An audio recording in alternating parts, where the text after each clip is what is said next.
Let me show you how to make these vegan Oreo Tiffin. So I used to do this recipe for the cafe I worked at, and I used to love doing it because one, it was popular, but two, it is so quick and easy to make. Also, what I love about this recipe is it can be quite versatile. It's a great base recipe for you to build on what flavours you like. So in this bowl, I'm going to melt things. You can do this by microwave or doing a bain-marie. I'm just going to do it in microwave because I think it's easier and faster. So starting off is chocolate. I normally use dark chocolate for this. However, I found this box of vegan milk chocolate. Whenever I've done this before, I have used a dark chocolate. So this is the first time I'm using a vegan milk chocolate.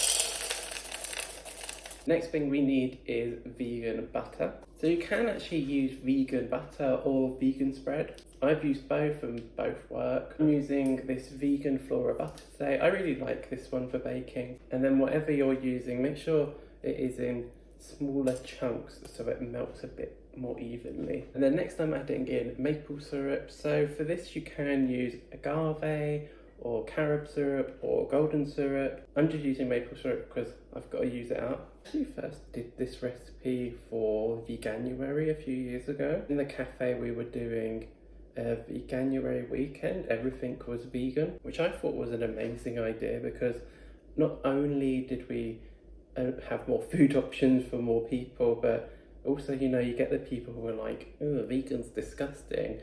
We could turn around and be like, actually, what you're eating's vegan, and you said it was delicious. Also, it was beneficial for me as well. It helped expand my view of vegan baking. I think sometimes people view it as almost a hurdle, as a challenge, which I can understand. I was like that at one point as well, but it can be really fun. I'm going to melt this in the microwave. I'm going to do it for 30-second intervals and stir after each interval. So now it's time to crush up the biscuits. I'm going to do this in the food processor.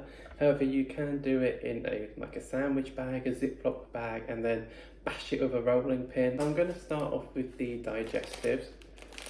This doesn't use a lot of digestives. And then next is to add the Oreos. Unlike the digestives, this recipe actually uses full cups of Oreos, so there won't be any left over. Oreos was one of those things I was a bit confused about at first when using for vegan stuff. Especially a few years ago, it was very mixed message about whether they were vegan or not. From my understanding, in the UK they are vegan, however in the US they're potentially not. I have used this recipe with other brands of like Oreo or Oreo-like cookies that are vegan, gluten-free, and it does work as well, just in case anyone's worried. So I put all the Oreo cookies in, however, I'm not going to do that. I'm going to take some out. The reason why I'm taking some out is because I'm going to chop them by hand. I like when there's a mixture of textures. With what's in here, I'm going to grind it until it's fully blitzed, so it's like sand almost. And then the ones that I've taken out, I'm going to chop by hand until they're kind of chunky. So I've just hand chopped the Oreos up, and I'll try and show you what I mean. Some bigger bits like that, but they're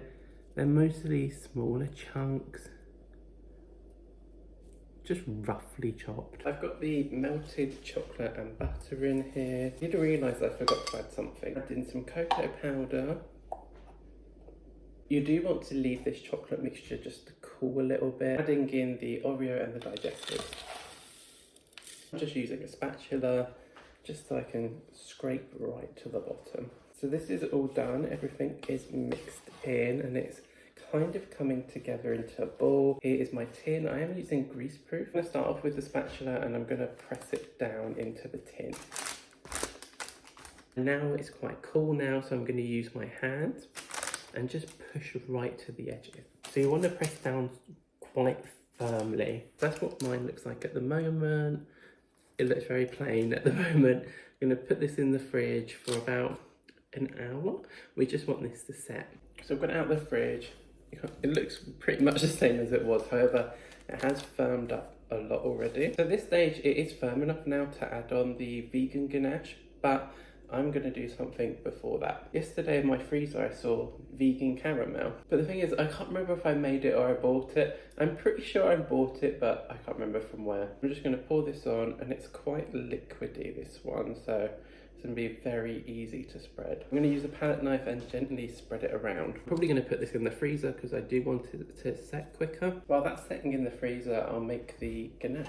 So normally I would use dark chocolate for this, which I would use a 3:1 ratio of dark chocolate to alternative milk. I'm using vegan milk chocolate, so the ratios might be slightly different. I'm just going to follow the recipe today though. Like we did before, I'm going to be melting this at 30-second intervals and then stirring after each interval. You don't have to use oat milk when making this ganache.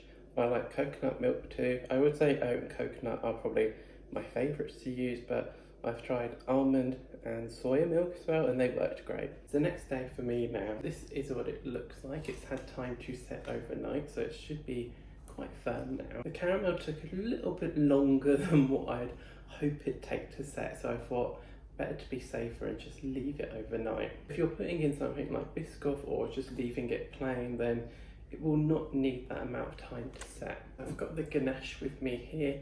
I did make it yesterday and left it in the fridge overnight and it looks good. It looks like a chocolate caramel, it looks really delicious. So now I'm going to put the ganache on top and just spread it all over. I spread it out so it's roughly even on top. Then I like to try and do like a little pattern. A super easy one that I like to do, and it's literally just zigzagging across. See, so I just like edge to edge. And that is ready to go back in the fridge. The ganache should not take that long to set. Mum's friend sent us some gold glitter dust from Canada, so I thought I'd put that on top, try and make it a little bit extra special. Actually touching it and it's already hardening up a little bit, so I'm going to put it in the fridge. It's probably only going to take 10-15 minutes, but I will check, and then yeah, I'm going to cut it up. And here is the final result, the Oreo Tiffin. The caramel is very gooey. Of course I'm going to have to try one and see what they're like. Cheers.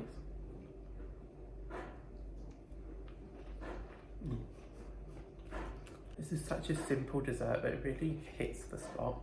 Oh, this would be nice with a bit of ice cream as well, actually.